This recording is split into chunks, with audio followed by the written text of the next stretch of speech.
Hi friends, మా videos మీకు నచ్చితే మా ఛానల్ని సబ్స్క్రైబ్ చేసి బెల్ ఐకాన్ నొక్కండి. Thank you. హాయ్ ఫ్రెండ్స్, గమనం రెండో భాగం మొదలు పెడదాం. మనిషి బ్రతికి ఉండగా మాట్లాడటానికి సమయం ఉండదు. అహం అడ్డు వస్తుంది. తీరా మనిషి చనిపోయాక మనసు విప్పి మాట్లాడదామనుకుంటే వినటానికి ఆ మనిషి లేడని గుర్తించలేకపోతున్నాము అన్నారు ప్రొఫెసర్. అందుకని లక్ష్మణరావు మాస్టర్ గారు ఒక ఆదివారం తన సన్నిహిత బంధువులు ఆప్తులను తన ఇంటికి జీవించి ఉండగానే తన అంత్యక్రియలకు హాజరవమని చెప్పారు.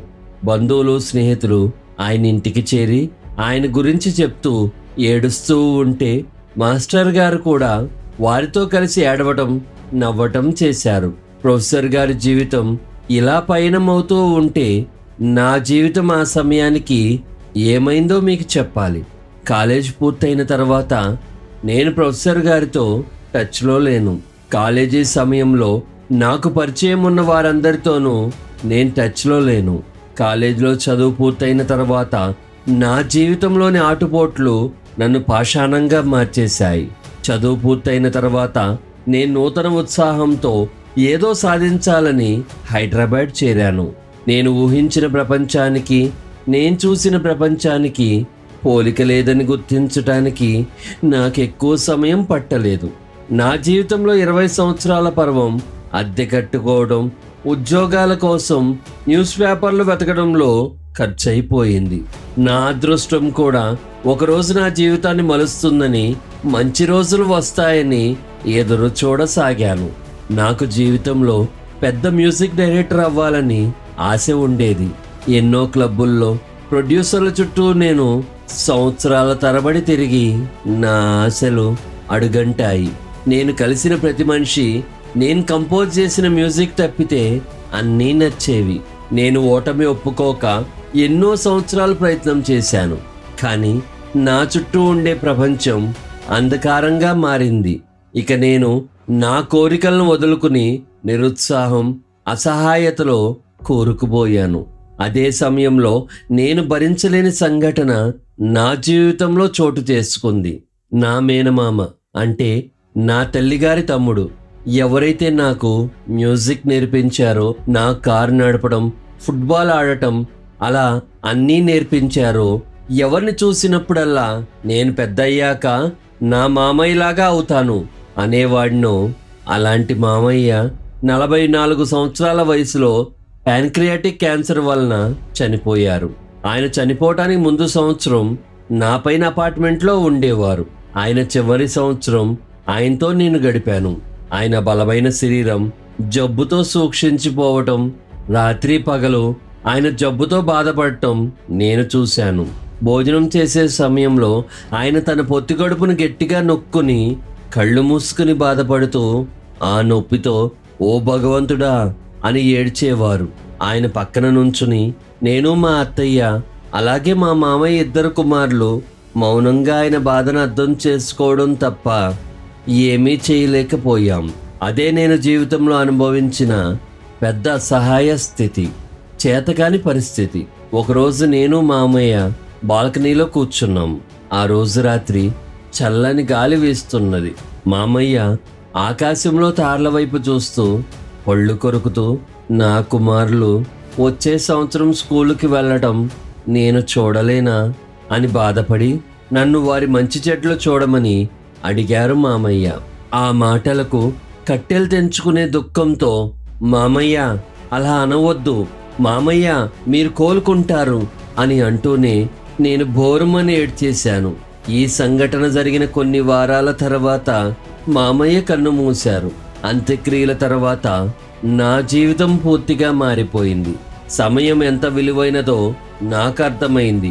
పనికిమాలిన క్లబ్బుల్లో పాటలు పాడటం, అపార్ట్మెంట్లో నేను తప్ప ఎవరూ వినని కొత్త పాటలు రాయటానికి సమయం వృధా చేయటం పనికిమాలిన పని అని నిర్ణయానికి వచ్చాను. తిరిగి నేను కాలేజీలో చేరి మాస్టర్స్ డిగ్రీ జర్నలిజంలో పూర్తి చేశాను. స్పోర్ట్స్ రైటర్గా ఉద్యోగంలో చేరాను. నా పేరు ప్రతిష్టల గురించి పాకులాడటం మాని స్పోర్ట్స్ సెలబ్రిటీస్ వారి జీవితంలో ఉన్నత స్థాయి చేరటానికి పడే కష్టాలు తపనల గురించి రాయటం మొదలుపెట్టాను. నేను ఉదయం నిద్ర లేచిన తర్వాత పళ్ళు తోముకుని టైప్రైటర్ ముందు కూర్చునేవాణ్ణి. ఉద్యోగం పేరుతో ఒక సిటీ నుంచి మరొక సిటీకి మారుతూ అంచెలంచెలుగా జీవితంలో పైకి రావడం మొదలుపెట్టాను. కొన్ని సంవత్సరాల్లోనే నేను ఎన్నో పేరుగాంచిన పుస్తకాలు రాయటమే కాకుండా మ్యాగజైన్స్లో నా ఆర్టికల్స్కి విశేషమైన ఆదరణ పెరిగి డబ్బు పేరు ప్రతిష్టలు నా వశమయ్యాయి. అద్దె కట్టే స్థితి నుండి ఇల్లు కొనే స్థాయికి చేరాను. నేను కొండపైన విశాలవంతమైన కోట వంటి ఇల్లుని కొనుక్కున్నాను. నచ్చిన ఖరీదైన కారు కొన్నాను. స్టాక్ మార్కెట్లో ఇన్వెస్ట్ చేశాను. నేను ప్రతిసారి ఏ పని చేసినా డెడ్లైన్లో పూర్తి చేయాలని ఛాలెంజ్గా తీసుకునేవాడిని. రాక్షసుడిలా ఎక్సర్సైజ్ చేసేవాడిని. కార్లు అతివేగంగా నడపడం, జీవితంలో నేను సాధించినవన్నీ గొప్పగా భావించడం మొదలుపెట్టాను. నేను పెళ్లి చేసుకున్నాను, కానీ నా భార్యతో సమయం గడపడానికి కూడా నాకు సమయం లేదు. ఎవరో చేరనంత ఎత్తుకు చేరాలి. నా చుట్టూ ఉన్న వారందరూ నా గురించే మాట్లాడుకోవాలనేదే నా పరితపనగా మారిపోయింది. జనాల పొగడ్తల్లోనే నేను ఆనందాన్ని వెతుక్కుంటూ వాటి కోసమే నేను పరితపించసాగాను. నేను చనిపోయే లోపల సంతోషాన్ని నాతో ఉండేలా చూసుకుంటాననుకున్నాను, కానీ నాకు ఆ సంతోషం దూరమైందని గుర్తించలేకపోయాను. అప్పుడప్పుడు నాకు లక్ష్మణరావు మాస్టర్ గారు గుర్తుకు వచ్చేవారు, కానీ నా పని ఒత్తిడి వలన నేను సమయం కేటాయించలేకపోయాను. లక్ష్మణరావు మాస్టర్ గారి అనారోగ్యం గురించి కూడా నాకు తెలియదు, కానీ ఒకరోజు టీవీ ఛానల్ మారుస్తూ ఉంటే ఒక విషయం నా చెవిన పడింది. అది మార్చ్ 1995. ప్రముఖ టీవీ యాంకర్ అయిన శాంతి స్వరూప్ గారి కారు లక్ష్మణరావు మాస్టర్ గారి ఇంటి ముందు ఆగింది. ఆ సమయానికి లక్ష్మణరావు మాస్టర్ గారి శరీరం సూక్షించిపోయింది.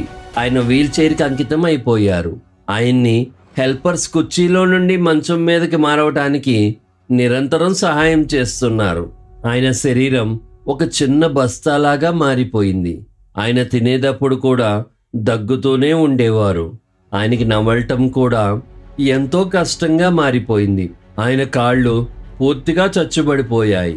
ఆయన జీవితంలో తిరిగి నడవలేరు. ఇంత జరిగినా లక్ష్మణరావు మాస్టర్ గారు ఓటమి ఒప్పుకోలేదు. నిరుత్సాహాన్ని దరిదాపుల్లో కూడా రానివ్వలేదు. ఆయన ఆనందంగా స్ఫూర్తితో తన ఆలోచనలను, వేదాంతాలను చిన్న కాగితాల మీద రాసి అందరికీ ఇచ్చేవారు.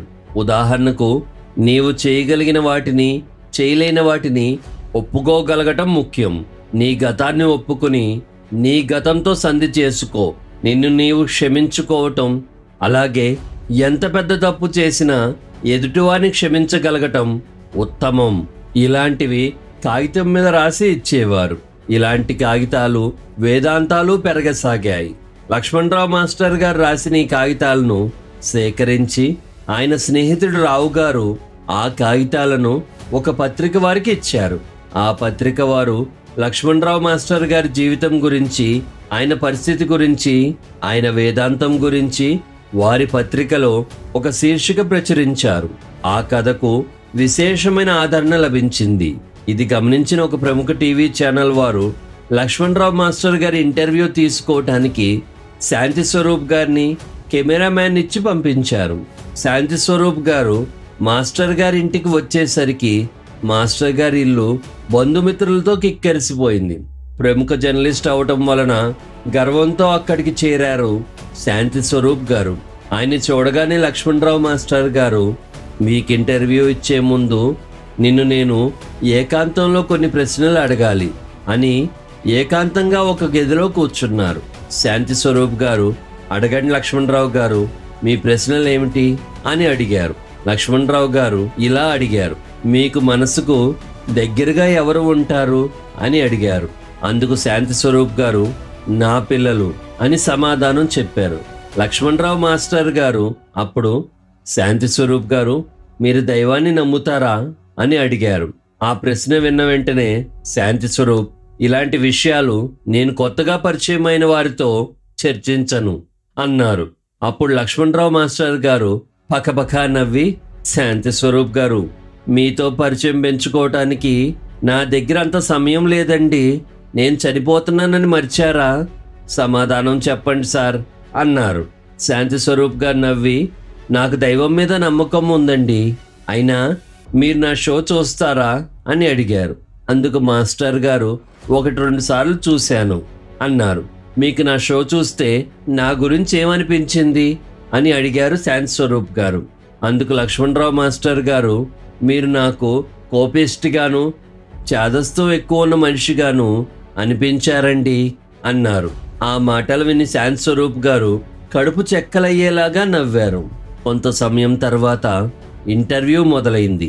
కెమెరాలు వారి సంభాషణని బంధించటం మొదలుపెట్టాయి. శాంతి స్వరూప్ గారు హుందాగా మంచి కోటు వేసుకుంటే, లక్ష్మణరావు గారు మాత్రం ఒక బనీ, దానిపైన ఒక స్వెటర్ మాత్రం ధరించారు.